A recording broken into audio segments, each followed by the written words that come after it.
Hey everyone, welcome back to Jackson Talks. How you guys doing? I had a great Saturday today. It was really fun. Sorry for not posting a video earlier. I had a lot of stuff to do today.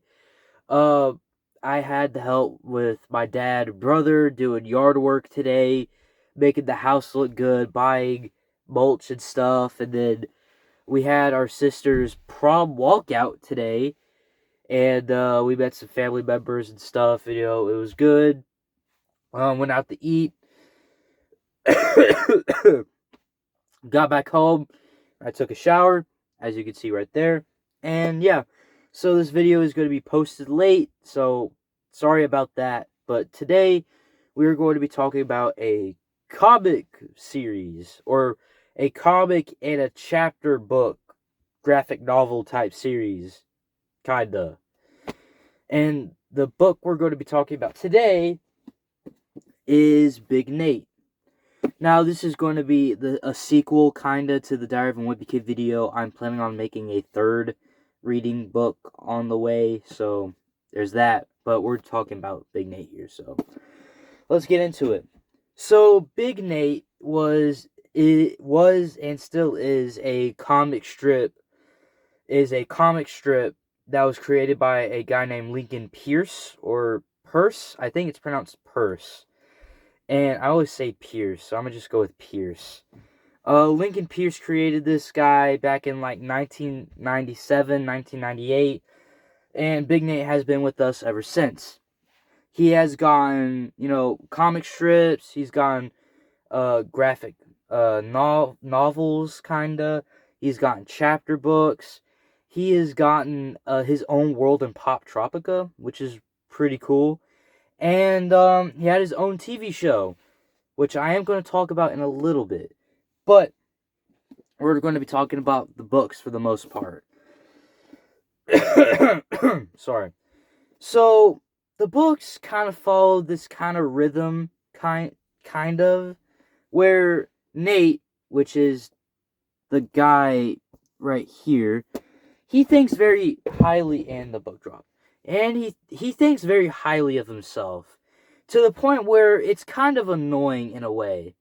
Not as annoying as the likes of like Greg Heffley, who is pretty much a sociopathic psychopath, or Timmy Failure, who basically thinks he's the world's best detective, but he only blames the crime on one person, which is not what you're supposed to do. But he blames it on the same person every single time, but we're not going to get into that. Big Nate thinks he's very highly intelligent. He thinks he is clever. He thinks he's charismatic enough to try to pull his crush Jenny, which Jenny is already dating this guy from Belgium named Arthur. It's weird, but this takes Big Nate takes place in his middle school, which I think he's still in 6th grade. Also, it takes place in his home, takes place in a park, maybe a library. It basically takes place in normal places that you would expect to be. And it feels kind of lively in the comic book. It feels kind of like it feels at home, if that makes sense. And that's what Big Nate is always trying to do. It's trying to give itself, a more homey feel. And that's what makes it feel homey in a way, like I just said. So now we're going to get into the chapter books. So I have the second and the third book. I have the third one over there, but it is falling apart because the glue they used is not that good in a way.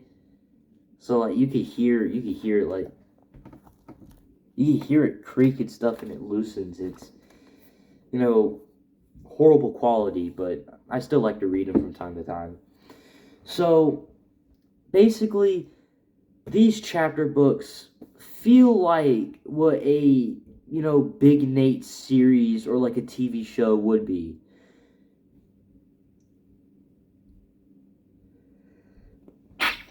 Ah, bless me.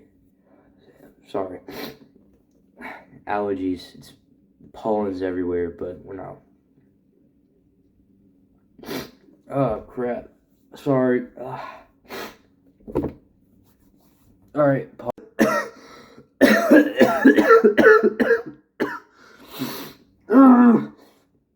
okay, yep. Where's my inhaler? Where's my inhaler? Where's it at? Yeah, oh man. It's in my book bag somewhere. Yeah. Sorry about that. I'm fine. It's not bad. A lot of pollen this time of year, and sometimes your allergies just can explode on you at any moment. But I'm fine. I'm good. So back to what I was saying here. These chapter books feel like a TV show or like a mini series throughout the entire chapter book saga, or whatever you would call it. They're very good. I enjoyed my time reading these books. I like the little drawings they made, or what Lincoln Pierce made for the books. I think it's really good. It's a very entertaining read. Again, they're for elementary to middle schoolers or like sixth graders. So like, if you're older, you may not find them as enjoyable. Like me, I don't really enjoy them as much as I used to, but they're still a fun read, And, you know, these feel like they feel way better than the actual TV series we got. So I'm going to be talking about said TV series. It sucks. Like, I'm sorry if you thought that this was a pretty good adaptation. I was so hyped for the series. I remember I would constantly check, the internet. I would constantly Google. I was super pumped about this series. And then I watched the first episode.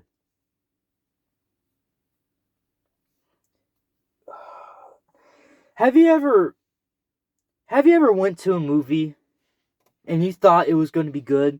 You were expecting this movie to be a really good one, even excited for this, and then you watch it and it's mid, and it's just bad, and you're so disappointed. That was me watching that first episode. It was just bad. Like, there are potty jokes in Big Nate, but it's far in between. There's some here, there's some there, but it's not a lot. Like, it's not constant. In the series, it is. It's way too much. Like, I swear, dude. What's one? I'm just gonna describe a scene from the show, so prepare yourselves. Uh, Nate is trying to get. I think the dog's name is Pickles. No, that's not. That's cat name. That's Francis's cat. He's trying to get this dog right, which I do not remember the name of. I, which I do not remember the name of, by the way. The dog's name is Spitzy, by the way, so you don't have to waste your time looking it up. And I feel like I think I remember it as like he wants to make the dog feel better. So he decides to try to do like numerous ways of making him feel better or something. He then proceeds to put a bunch of baby milk bottles all over his stomach. Oh, my gosh. Tapes him on his stomach so they look like nipples.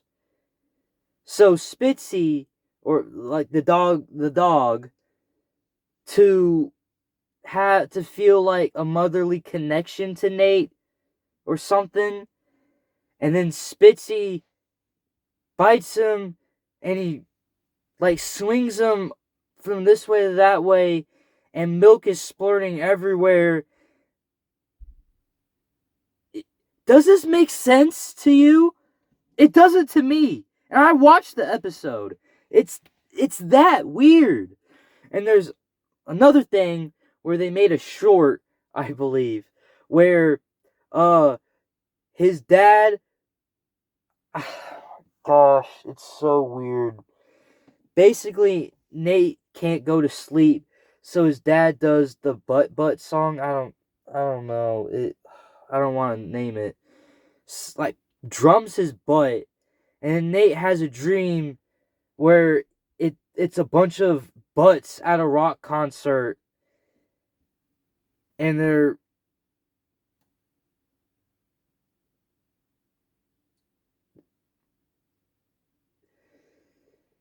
this is based off a comic strip that did a Sandcastle 9/11 thing. It's true. You could look it up. It's there. This is the same series. This is the same comic strip where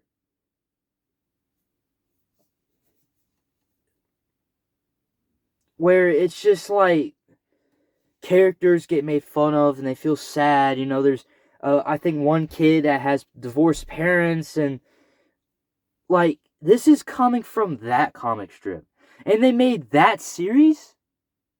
Are you kidding?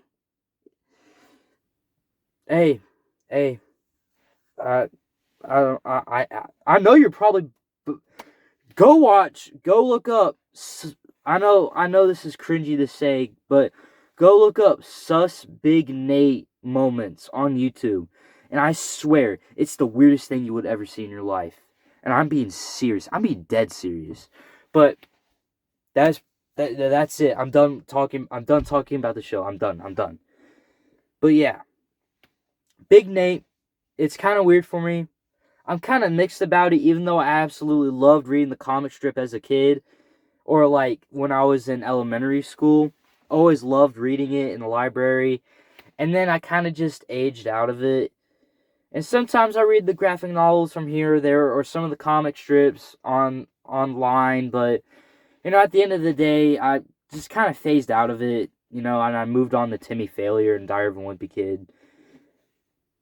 So yeah, that's pretty much it for this video. Sorry for the rant about the TV show. Again, go look up that YouTube video. You would have, it's the weirdest thing you would ever see, but yeah. So that's pretty much it for this video. I hope you guys like and subscribe. Sorry for posting this late, and I'll see you next time. See ya.